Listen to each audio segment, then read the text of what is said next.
Kalau begitu sekarang sudah siap mengikuti pemilu 2024, Gus?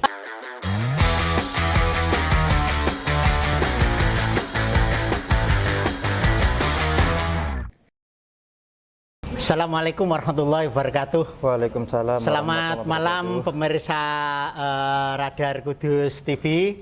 Malam ini saya kedatangan tamu istimewa, Bapak Zaimul Umam.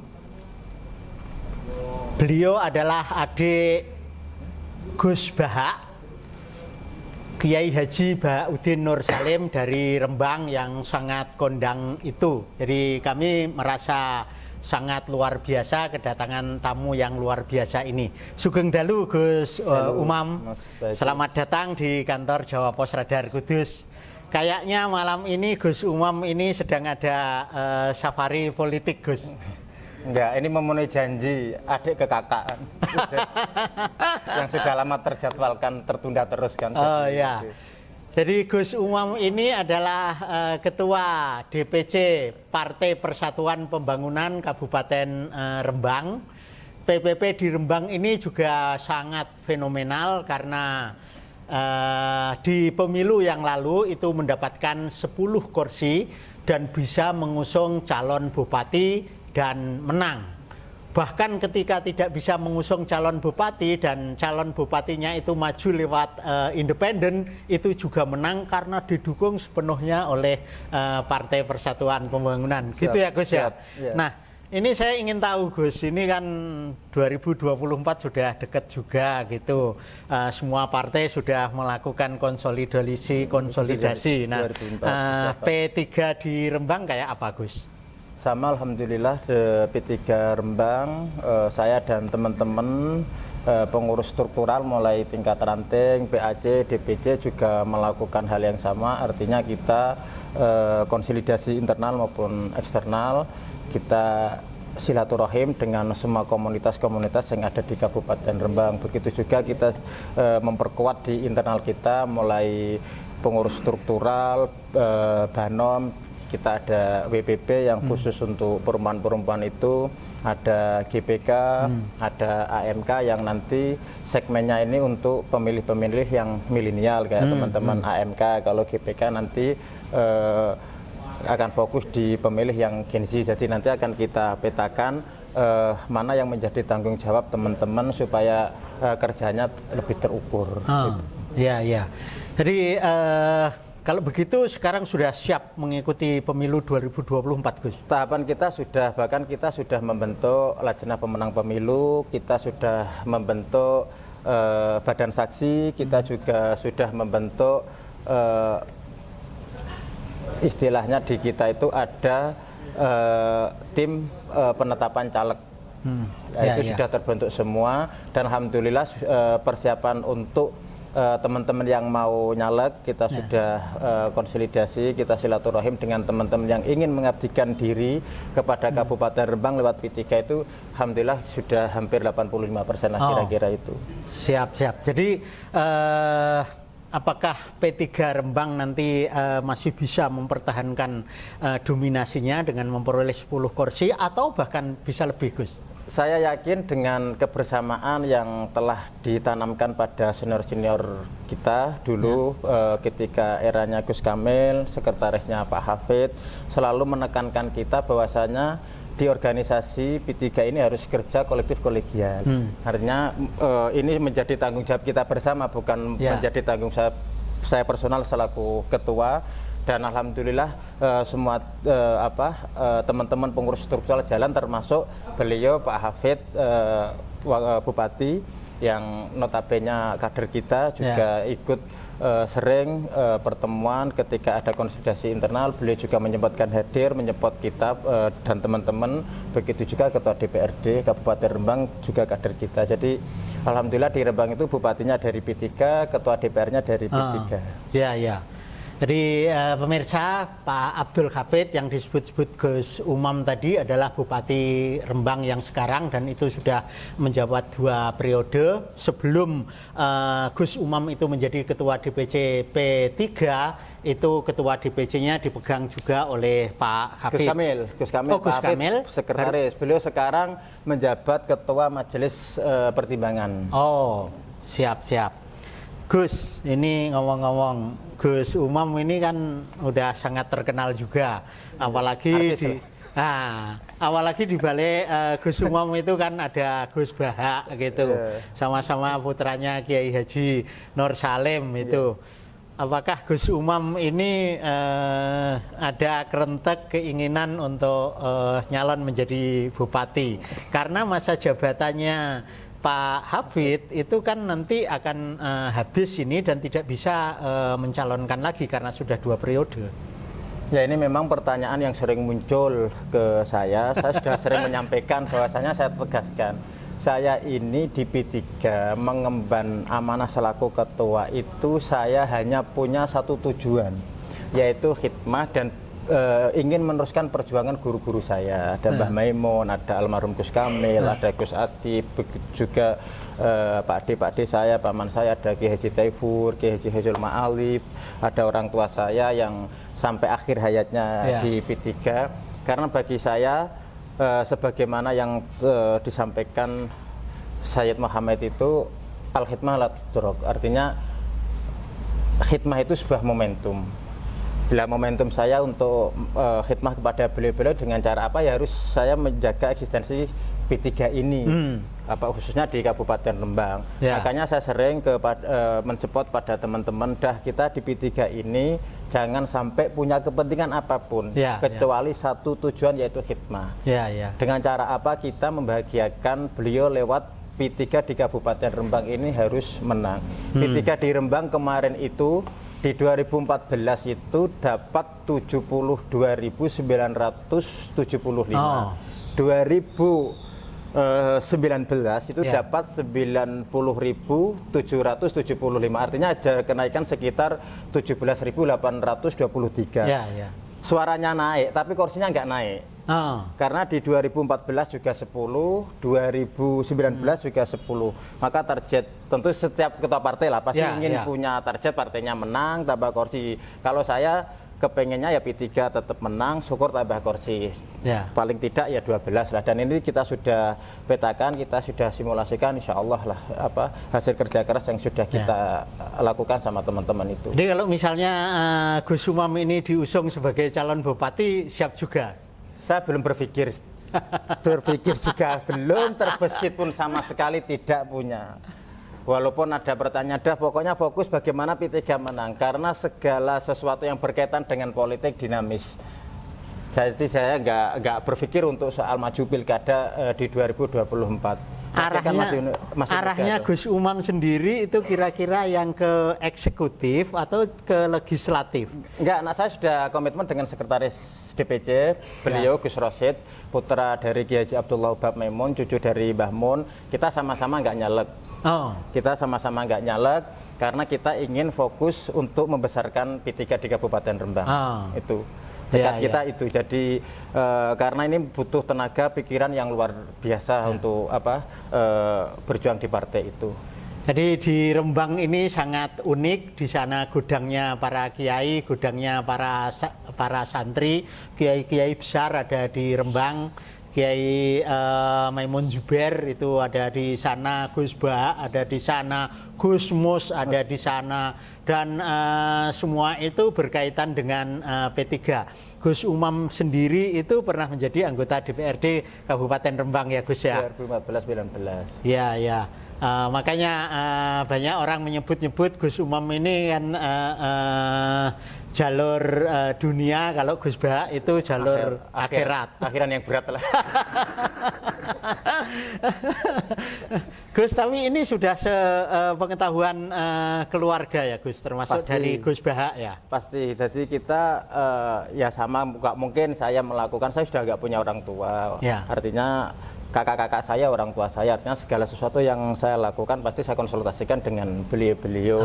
Bahkan saya juga minta saran ketika ada suatu persoalan yang mungkin di luar batas kemampuan saya juga minta saran pada guru-guru saya di sarang. Saya sering juga sowan ke putar-putarnya Mbah Maimun. Begitu juga saya matur kakak-kakak saya bagaimana mencari solusi yang untuk kesulitan-kesulitan yang saya alami selama ini. Ya, ya. Kakaknya Gus Umam, salah satu kakaknya Gus Umam itu pernah menjadi wakil Bupati Rembang juga. Ya, jadi 2005. Ya, jadi sanad politik itu juga sudah memang sudah ada. Kira-kira tahun 2024 itu rival terberat P3 nanti siapa, Gus?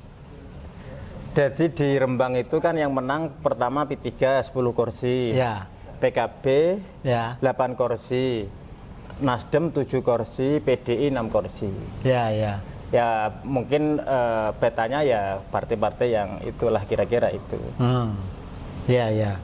Jadi kalau calon bupati siapa yang sudah muncul?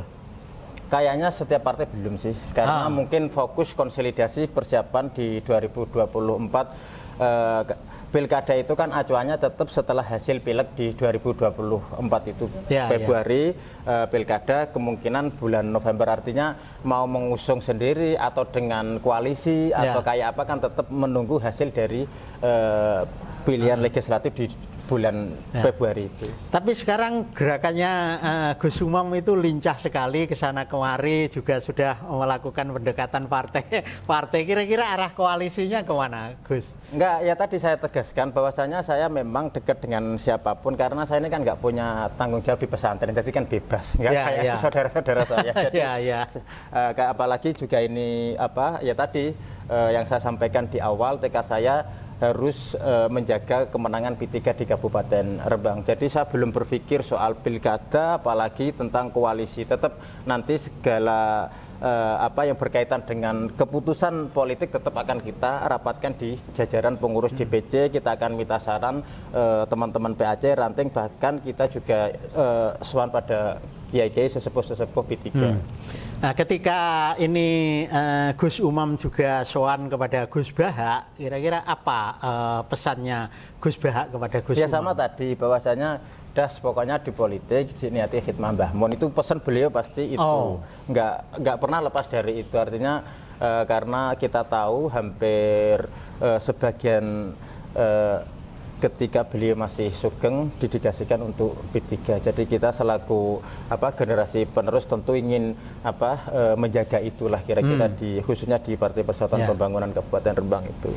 Pesan-pesan dari pesantren Sarang, Gus. Sarang itu pesantrennya Mbah Maimun Zubair, Ketua DPRD Gus Kamil yang disebut-sebut Gus Umam tadi itu juga putranya Mbah Mun itu, dan Mbah Mun itu sangat berperan besar terhadap kebesaran P3 di sana. Barangkali sudah ada pesan-pesan yang diterima oleh Gus Umam.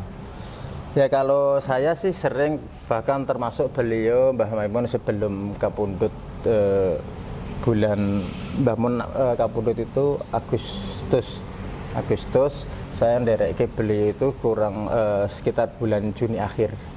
Tanggal Juni akhir ya sudah, pokoknya P3 ini harus dijaga. Saya sering bahkan di pesawat maupun di kamar beliau hanya pesan P3 dijogo, P3 dijogo itu aja kepada saya itu. Ya, ya. Jadi P3 betul-betul dijaga oleh para kiai di Rembang. Di Rembang gitu. Khususnya karena memang alhamdulillah selama ini kalau di Rembang kan yang sering menang P3. Ya, ya. Selain basis yang pesantren itu di Rembang itu siapa massa yang terbesar, Gus? Ya sebenarnya sih kita kan ada caleg kita tidak tentu juga dari pesantren juga kan, banyak teman-teman fraksi yang backgroundnya juga dari akademisi, juga dari ada yang kelompok nelayan, kelompok tani. Jadi kita tidak terkooptasi dari pesantren, tapi kita memang siapapun yang ingin mengabdikan diri lewat Kabupaten Rembang, lewat P3 ya kita persilahkan sepanjang memang punya basis massa real dan punya tekad benar-benar ingin mengabdi kepada Rembang. Kita fasilitasi. Makanya kemarin saya punya program ngopi bareng dengan semua komunitas yang ada di Kabupaten Rembang. Kita menawarkan, yuk barangkali ada teman-teman yang ingin mengabdikan diri kepada Rembang, kita fasilitasi lewat P3. Dan alhamdulillah antusiasmenya juga luar biasa, termasuk saya juga kemarin saya di P3 sekarang ada istilahnya P3 United untuk bermain sepak bola dengan kemarin sama teman-teman wartawan, sama teman-teman paguyuban yang ada di Kabupaten Rembang itu. Jadi kelihatannya ya pakai sarung, pakai kopiah, tapi gerakan politiknya luar biasa. Ya saya macam apa kan pantas kan soalnya. Sudah. Gus, di W3 sendiri ini kan unik juga itu. Di tingkat pusat itu kan digoyang-goyang tempo hari, misalnya ketua umumnya ya Pak Soeharto Manoarfa itu juga digoyang-goyang. Ini ngaruh nggak ke bawah? Alhamdulillah tidak. Jadi kemarin ketika ada persoalan yang di DPP itu, saya segera bikin himbauan kepada teman-teman kader P3 di Rembang agar tetap tenang, fokus pada konsolidasi. Tentu saya berharap teman-teman untuk berdoa supaya dinamika yang ada di DPP segera terselesaikan dengan baik. Dan alhamdulillah ini juga saya melihat elit-elit DPP P3 sangat bijak, dewasa ketika ada suatu persoalan itu tidak diperpanjang, juga tidak dilebarkan, dan alhamdulillah sekarang sudah selesai. Saya juga melihat Pak Soeharto juga sudah menerima legowo dengan adanya Pak Mardiono selaku PLT Ketua Umum itu. Ya. Saya kira begitu pemirsa obrolan kami dengan Gus Umam tentang P3. Barangkali Gus Umam perlu ada yang disampaikan kepada pemirsa, monggo Gus Umam. Enggak cukup. Cuma saya di Rembang itu punya program yang barangkali bisa ditiru dengan kabupaten-kabupaten lain yang khususnya yang P3 itu ada koin P3. Jadi kita itu kalau ada semacam rapat, kumpulan, saya itu ada kotak kecil koin P3 itu nanti diisi kader-kader, karena saya ingin mengembalikan pada segmentasi pemilih P3 yang dulu-dulu, bahwasanya P3 ini punya segmentasi pemilih yang militan, loyalitasnya tinggi. Jadi berjuang itu bukan hanya tenaga, pikiran, tapi juga mengorbankan sebagian hartanya untuk perjuangan di P3. Jadi koin P3 itu uang kita gunakan untuk kegiatan-kegiatan sosial. Kemarin kita bantu bencana banjir di Kecamatan Sumber, Kaliori. Kemarin ada korban kebakaran juga kita bantu, itu dari hasil koin kader semua di Kabupaten Rembang. Dan itu alhamdulillah kader P3 antusiasme untuk bantu atau ngisi koin P3 itu luar biasa. Termasuk kita membelikan seragam semua kader pengurus ranting sampai di DPC itu. Oh ya Gus, masih ada malam ini Gus Umam kan juga melakukan safari politik di Kudus. Barangkali juga ada pendekatan-pendekatan di Kudus. Pulang kampung saya ke Kudus itu. Pulang kampung karena buyut saya kan orang Kudus, orang Damaran. Jadi saya memang repot kalau saya gerak kemana-mana itu pasti diinterpretasikan untuk melakukan gerakan politik. Ya barangkali mau nyalon di Kudus kan. Ngikuti takdir aja lah. Ngikuti takdir. Tadi Gus Umam memang keluarganya ada di mana-mana, keluarganya Gus Bahak itu ya. Kan memang Mbak Buyut saya dari sini. Jadi ibu saya itu punya ibu namanya Mbak Fatimah. Mbak Fatimah punya ibu namanya Mbak Sofiah. Karena Mbak Sofiah itu punya ibu namanya Mbak Hofsoh yang lahir di Damaran itu. Makanya untuk member-member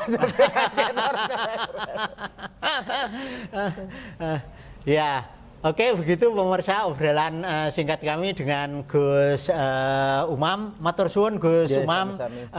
Semoga tetap istiqomah dan P3 menjadi besar yang pada akhirnya bermanfaat untuk seluruh masyarakat.